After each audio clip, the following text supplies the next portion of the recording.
everybody. This is Phil Town. And this is Danielle Town. Welcome to the InvestED podcast, where we dive into how Warren Buffett and Charlie Munger, as best we can tell, and from my 30 years of experience, invest. Look at all those caveats. We're looking at the tagline here. We're working on it. It's been 2 years. But you guys get the general idea. Yeah, we are talking about value investing and about how Charlie Munger and Warren Buffett value invest and how my dad, Phil Town, value invests. You know, I really like the word value invest as a kind of a generic name for what we do. And then there's a but, isn't there? Yeah, I really don't like the name value invest because so many investors are categorized as value investors who don't invest the way we do and who don't invest the way Buffett and Munger do. Did you know that? What? Yeah. What? That's right. Tell me about that quickly, because we're talking about technical indicators. Which is completely off the reservation when it comes to value investing, let me tell you. Yeah. So appropriately, we should say that value investing originated with Ben Graham in 1930s with a book called Security Analysis that he wrote as a university professor at Columbia with David Dodd, another university professor there. And it has continued to be the Bible of value investing. And what it basically tries to teach is how to use the fundamentals of a company, the accounting numbers, to determine the value of the business and then buy it for substantially less than that. That's Ben Graham 101. But the way he did it is classic value investing, and that is to buy quite a large number. Ben would buy between 100 and 200 companies, quite a large number of companies that were very cheap on a value basis without regard to whether they were a wonderful business or not. Oh, see, okay. So I thought what you were going to say is that I don't know what I thought you were going to say.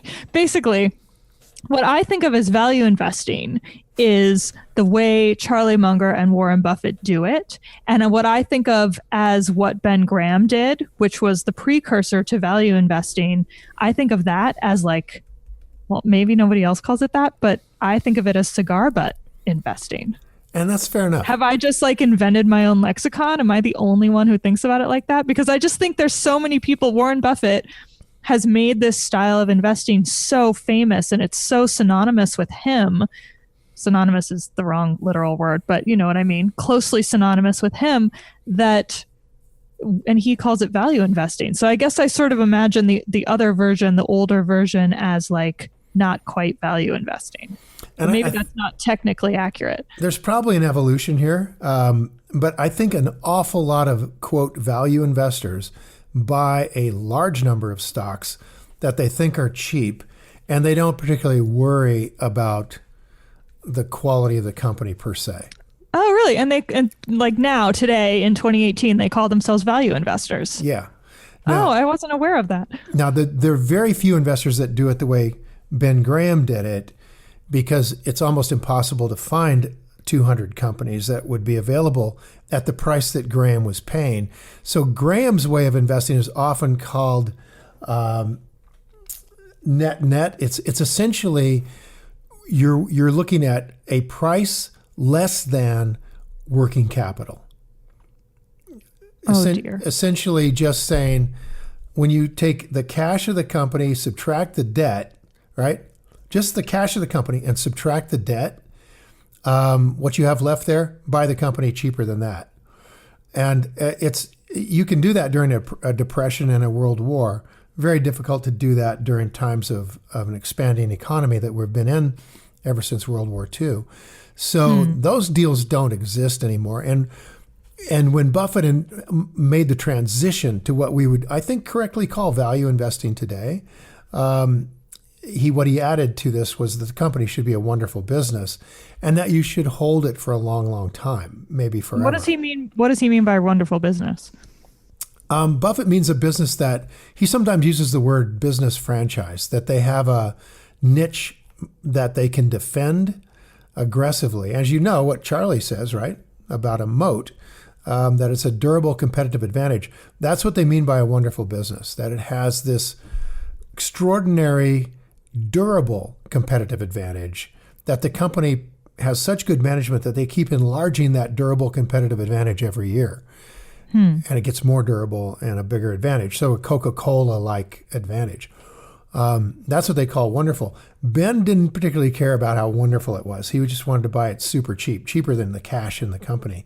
So are you saying that these people who follow that sort of style now don't care if it's a wonderful business, if it has a moat, if it has good management, if they truly understand it? I would say most value investors today who would be not Warren Buffett style, right? Highly Buffett style and Munger style, my style, what I hope is your style, are highly focused. We're talking about, 70 or 80% of our portfolio in our top 10 positions, right? So people who are often called value investors tend to be much more diversified, owning maybe 1% of their portfolio in a single company, 100 stocks, 50 stocks, 200 stocks. But I think they try very hard to get reasonably decent companies. It's just that they don't have to get it right because they're so, quote, over-diversified that a few losers here and there wouldn't matter. To Buffett, it would matter a lot, right? If you've got 10% of your entire net worth in Apple Computer, it matters a lot whether it succeeds or fails. Okay. So how about these people who call themselves value investors, yet are not Buffett-style value investors?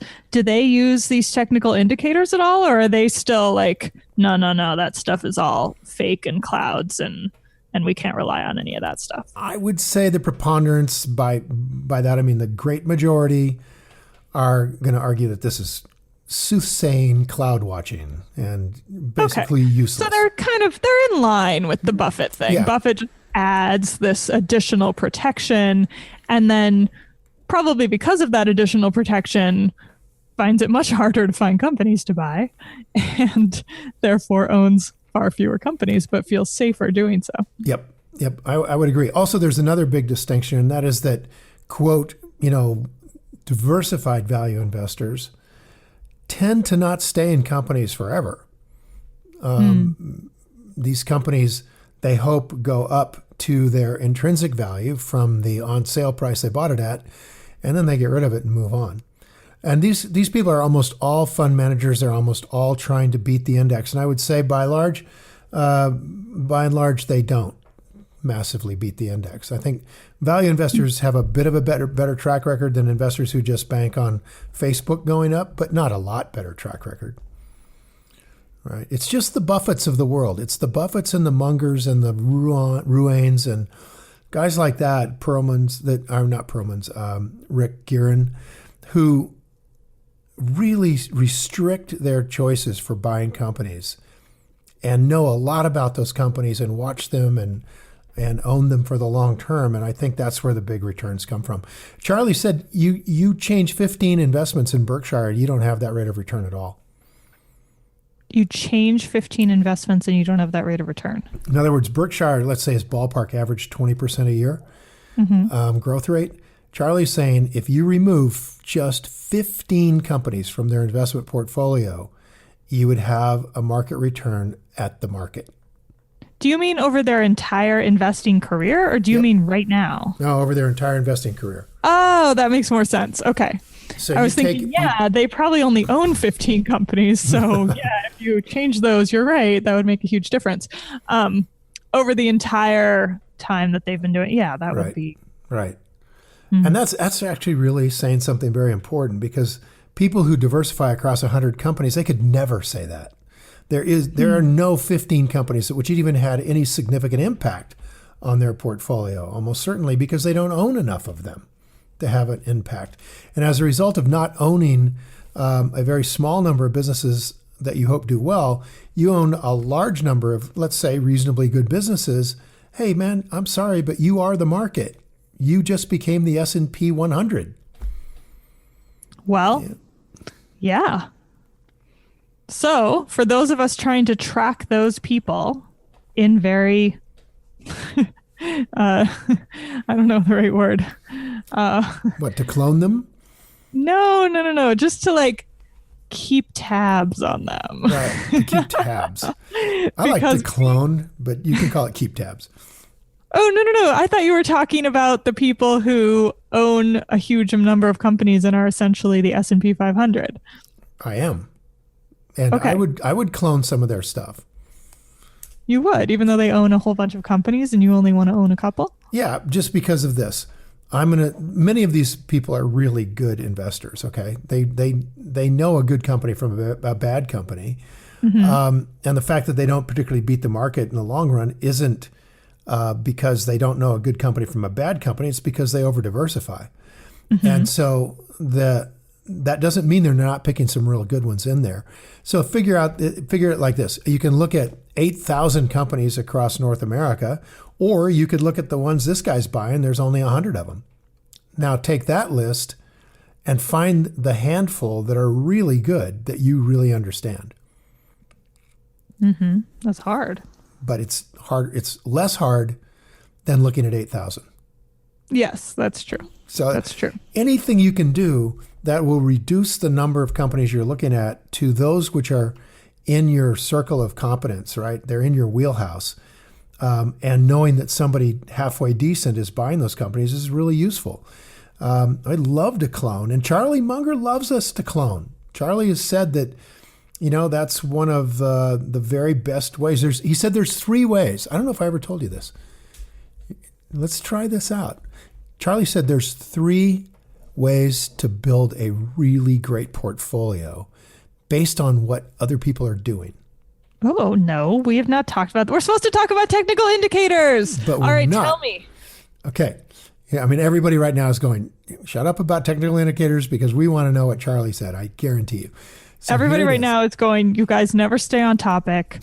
Danielle is trying so hard to make this thing happen just to get through them so that we don't have to go another 6 weeks without talking about them. But you guys, you're all right, because I want to hear about the portfolio secrets from Charlie Munger. So I'm throwing those things out. Dad, what are the portfolio secrets from Charlie Munger? Well, first off, I had to tell you where I found this out because this is cool stuff. This comes from, so we've talked about Mohnish Pabrai in the past. Right? I'm sorry. You're just so excited. Okay. We've talked about Mohnish in the past, who I love and who I think is one of the highest integrity, most brilliant money managers in the world, and a dyed in the wool Rule 1 type investor, and who had lunch with Charlie. Mm-hmm. And at the lunch, Mohnish asked Charlie if he had any really great secrets about how to make a fantastic portfolio over time. Stuff he hadn't told anybody.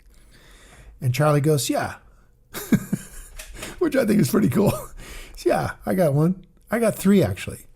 He said, first. Hold on.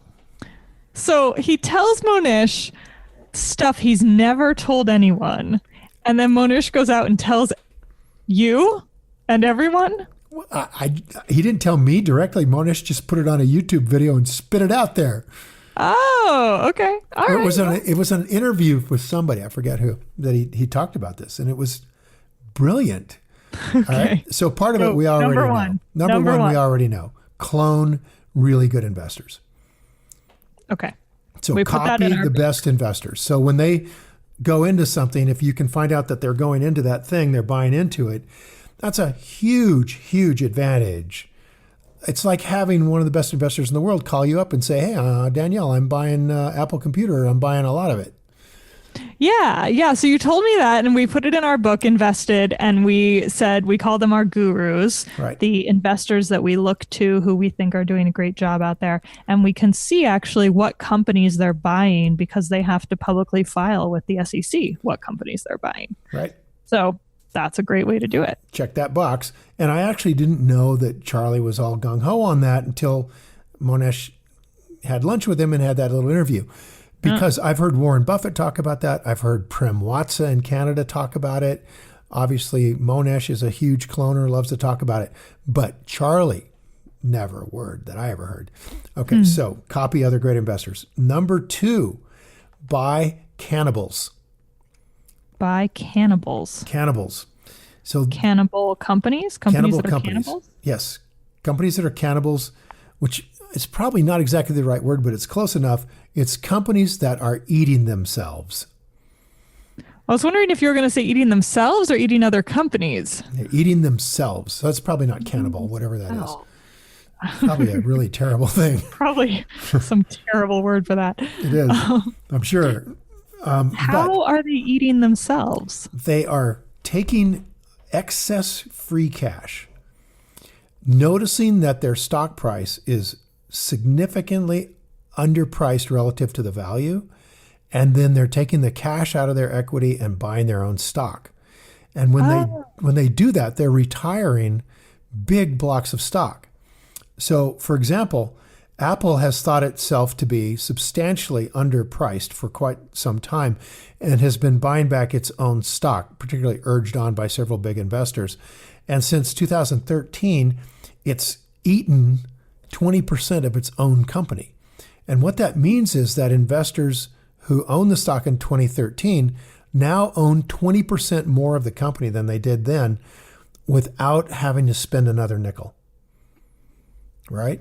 IBM from 1996 is an aggressive cannibal. It still is. It bought back, in a 20-year period, it bought back 50% of its stock. So if you own that company in 1996, by 2016, you had effectively doubled the amount of ownership that you have. Wow. I know. It's astonishing what that'll do for you. Yeah. Right? Particularly since the price of Apple or IBM, let's say, went from, I don't know, I'm ballparking it, but I could get it exactly, actually. Well, I mean, that's what I was, so what the result of that is the price goes up because you own then more. And so people want to own a larger chunk and they're aware that it's what they're purchasing is more than what it used to be. Yeah. I mean, you've removed slices of the pizza, right? I mean, you're still got the same size pie, but the price per share goes up. So back in 2016, IBM was at, let's see, about halfway through the year, it was about 150 per share. And you go back to 1996, let's see what that looks like. It's working on it here, hang on. So you go back, you look, you can see when these buybacks happen and that they then have some sort of result. Like, is that worth going back and looking at actually? Well, I think it is. If you were in 1996, my chart isn't going back quite that far. It goes back to 1998. But in 1998, the price was roughly $50 a share. And today it's 151. And you own twice as many shares. So not only has the price moved up triple to the original price or doubled and a half, but you also doubled the amount you actually own of the company. So trying to figure out what that means. I mean, you're still, you know what, in a weird way, it doesn't mean anything like I just implied now that I'm thinking about it, because all you own are the number of shares you own. So if you have 100 shares, you've been saying for a while that it's like not that you keep on owning more, but it doesn't actually feel like that, right? But the stock price has been driven up because there's less. That's the part that affects you, right? That's the part that affects you. Exactly. So buybacks, those are cannibals. That's the second thing. Okay. And then the third thing is that Charlie says you want to buy companies which are spinning off chunks of their business. Oh. So not long ago, Monesh and Guy Spear bought Fiat Chrysler. And I looked at it really hard and I couldn't quite see it. Those guys are just smarter than me. And we just stick to our guns and realize you don't have to be a genius to do this. You just have to be patient until stuff gets into your wheelhouse. So I just couldn't quite see it. They're not smarter than you. They're just maybe a little more interested in car companies. That's all. Why, thank you, honey. It's so sweet. They're not. I'm going to tell Guy that next time I see him. There you go. So the impact of this purchase was, or one reason for the purchase was that Fiat intended to spin off Ferrari, which is its own huge brand worldwide. And when you get a spinoff, what's so cool about this is, let's say you bought the Fiat Chrysler stock at $8 a share, and then over the time period while they were cranking up to spin this off, the stock price went to 16, okay? They still own Fiat Chrysler. Or sorry, they still own Ferrari. Then they spun off Ferrari at a value per share of about $6, right? And the stock price. So then let's just talk about the mechanics here for a second. So if I own Fiat Chrysler, if I own one share of Fiat Chrysler and then do this spinoff, what happens then is that I also own, as just by operation of law, own some number of shares of the new spinoff based on whatever that situation is, where they decide that like, oh, like one share then equates to, I don't know, one share maybe of. Often it does equate to one share. Actually, in this Often Fiat, it's 1-to-1, but sometimes it's a little different. In this particular case, it actually wasn't. I think I got the ratio wrong. I think it was that you got Fiat Chrysler shares. You got 10 shares for every. Sorry, you got 1/10 of a share for every share of Fiat Chrysler that you own. Okay. So yeah, that makes sense. That makes sense. If you got 10, so you get one. So if you own 10 shares of Fiat Chrysler, you would get one share of Ferrari. One share of Ferrari, and that share went public at $40. Like the starting price of Ferrari was $40. Ballpark, yeah. Okay. But wasn't the price of Fiat Chrysler 16? It is. So it takes 10 shares of the 10 shares that you had of, the 1/10 share that you have of Ferrari. When you add them all, when you put them together, the 1/10 share that you got for one share of Fiat is worth $4. Got it. All okay. Right, so effectively, they're giving you $4 of value. And so right after they did that, the stock price dropped from 16, let's say, down to 12 to reflect the move, essentially the shift of $4 of value over to another company. Yeah. Okay. All right. But then Fiat Chrysler stock went up, and now it's up in the 20s, I think, without Ferrari. And the Ferrari stock, I think, is at 80 or something. Whoa. Yeah. So both of these companies did better separated than they were doing together. Which is probably why the company did that. That's why they did that situation. And it's why Charlie said, look for spinoffs. That is interesting. Isn't that We cool? have not really talked about that. I remember when it happened, and I think maybe it was right after it had happened, and you were telling me about it. I was moaning about it. We were sitting in Florida. You were playing polo, and I was like, and you're like, "Let me tell you about this thing that I checked out." I didn't do. Watch this one. Yeah. Yep. But that was very interesting, and I actually haven't thought about it since then. So it's cool to hear about it in the context now of years later, knowing a little bit more about investing. Yeah. About that kind of searching for those kinds of situations could be really helpful. Now, I want to give you guys a good book to read. Please. You ready? This is a good book. You really should read this, Danielle. This is written by Joel Greenblatt. Greenblatt. Name, please. Joel. J-O-E-L. No. Name of the book. Oh, name of the book is You Can Be a Stock Market Genius. Oh, yeah, I've seen that book. Do I have the name right? I think I do. That Joel Greenblatt wrote that? Well, let me see. I think I actually have that on my shelf somewhere. Not sure I've ever opened it. Shocker of all shockers. I'd be really embarrassed if this isn't Joel's book. Yeah, thank goodness. Oh, good. It wasn't totally positive. Yeah. So Joel Greenblatt, You Can Be a Stock Market Genius.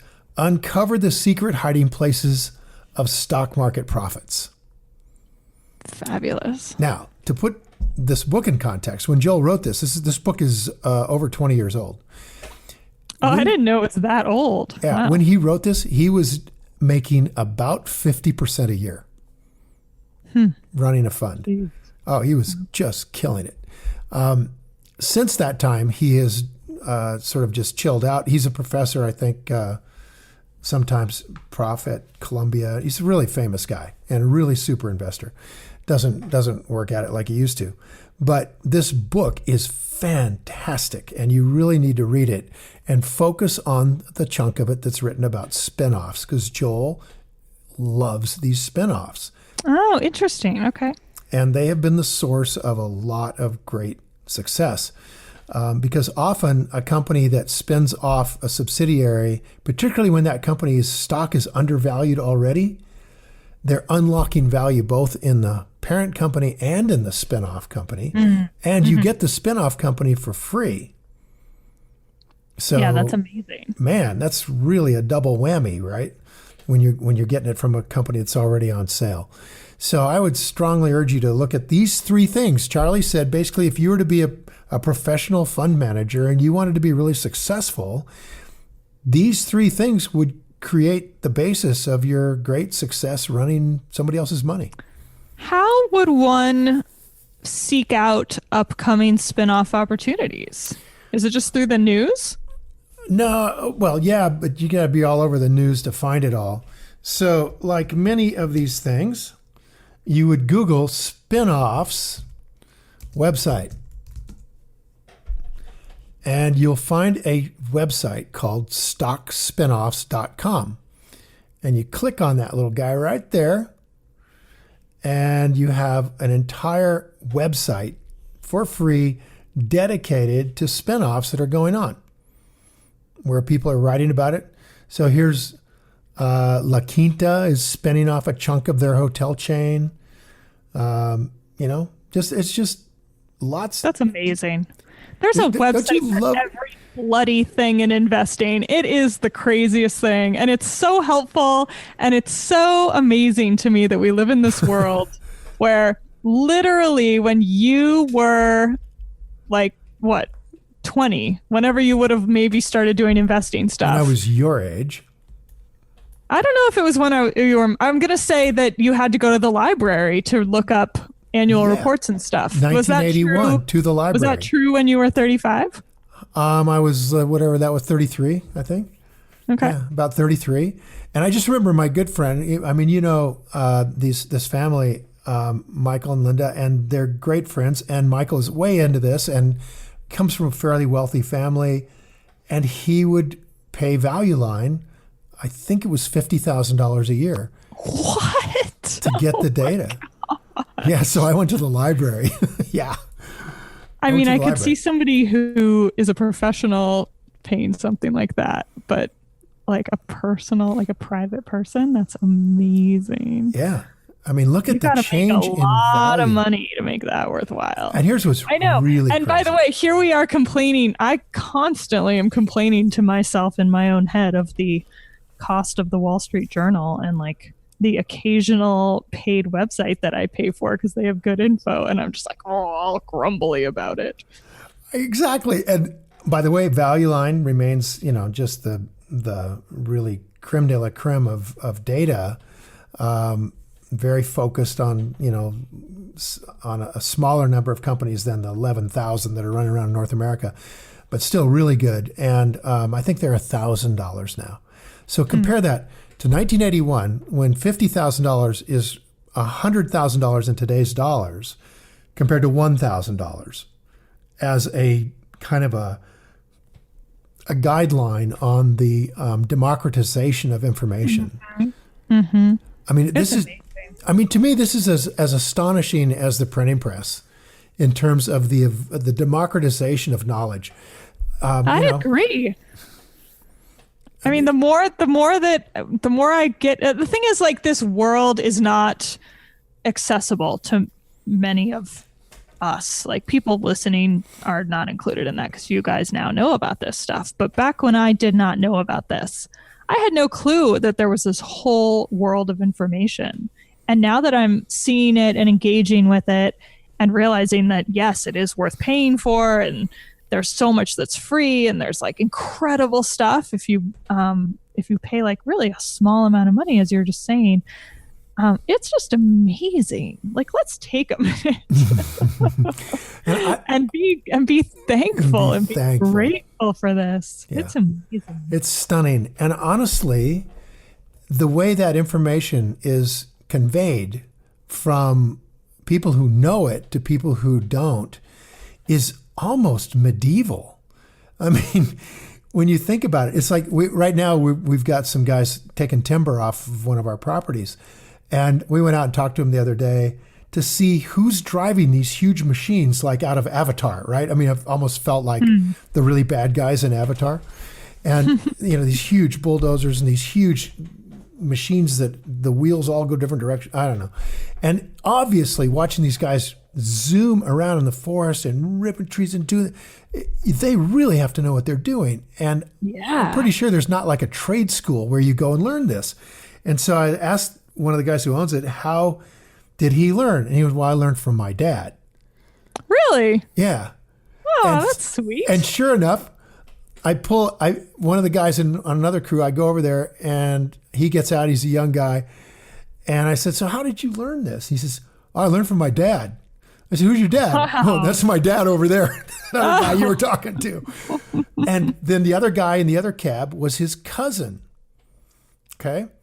And so I asked his dad again, like, how do you get the kids where, I mean, this is $300,000 machinery. You can't just let them go break it. He said, well, we let them come out on weekends when, you can go slower and we're not under so much time pressure because the mills aren't open, and we let them get up to speed. But my point is, unless you've got a dad or an uncle who's in that business, you're probably not going to learn that skill set. Or a mother or an aunt. Possibly, and I mean, more and more, you would expect that. So here's what I'm thinking. That's where we're at right here with this investing education, is that you learn because your father knows it. And I learned because I got lucky and apprenticed to a guy, right? Buffett learned because he got lucky and went to school with a guy who later let him apprentice to him. I mean, it's just, wow, we're in the medieval Stone Age when it comes to actually passing this information along. But Buffett also had a father who was a stockbroker. Buffett's father was a stockbroker. I mean, just at the meeting, he was talking about, I think he was 10 or 11 years old when he made his first stock purchase. Exactly. And Charlie Munger's grandfather was a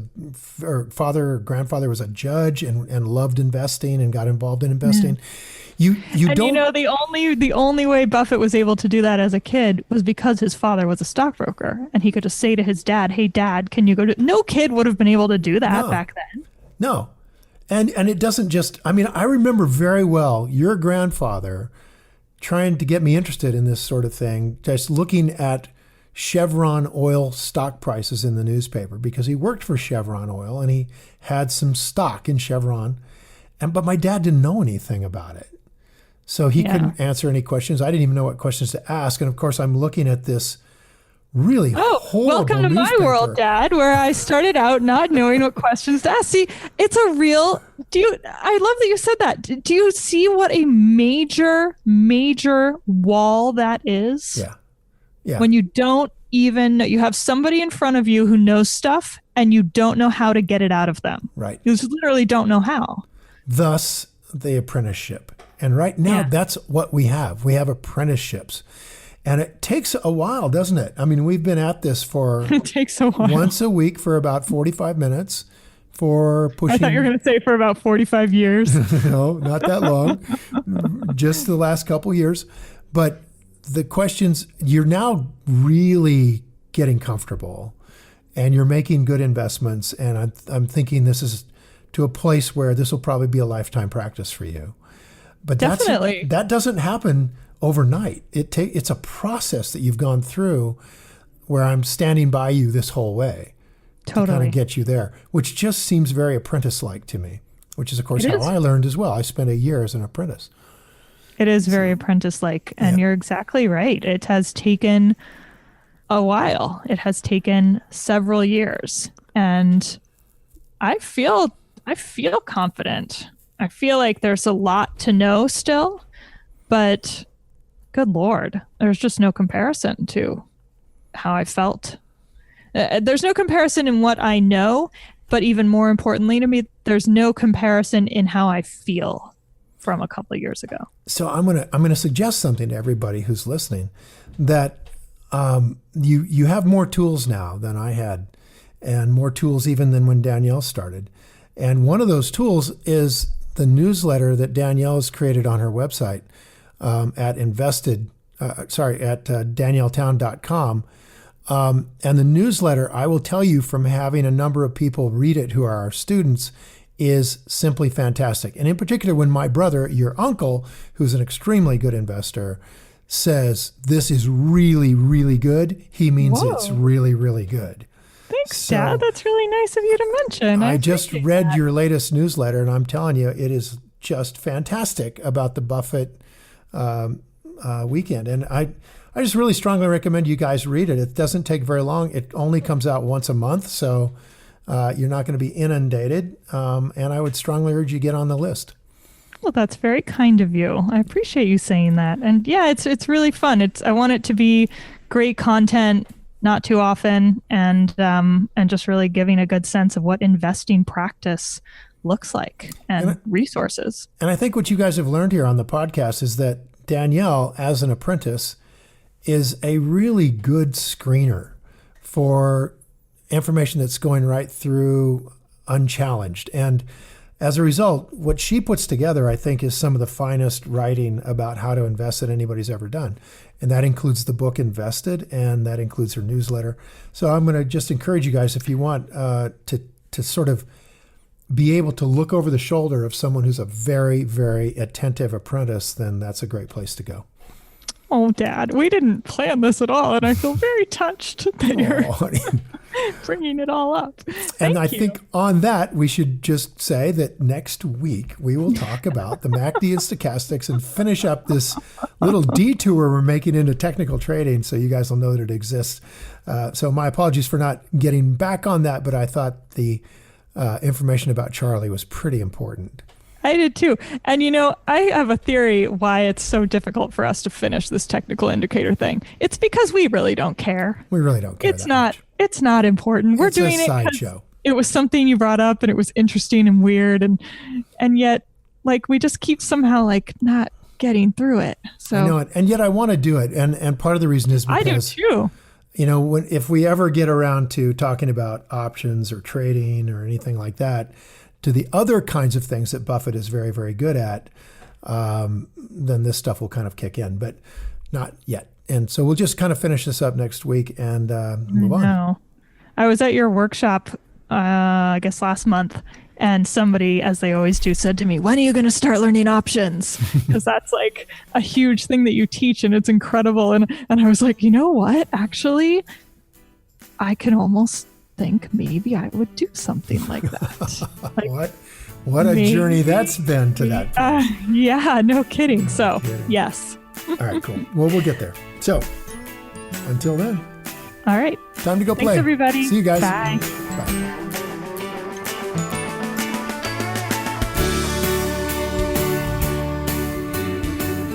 Hi guys, thanks for listening to InvestED. If you enjoyed this episode and you want more information or to listen to additional episodes, visit our website at investedpodcast.com and sign up for my virtual workshop right there.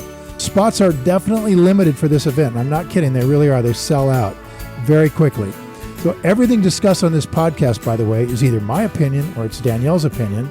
And really important, it's not to be taken as investing advice because I am not your financial advisor, nor have I considered your personal situation as your fiduciary. So remember that. You're on your own here. This podcast is for your entertainment and education only, and I really hope you enjoyed it.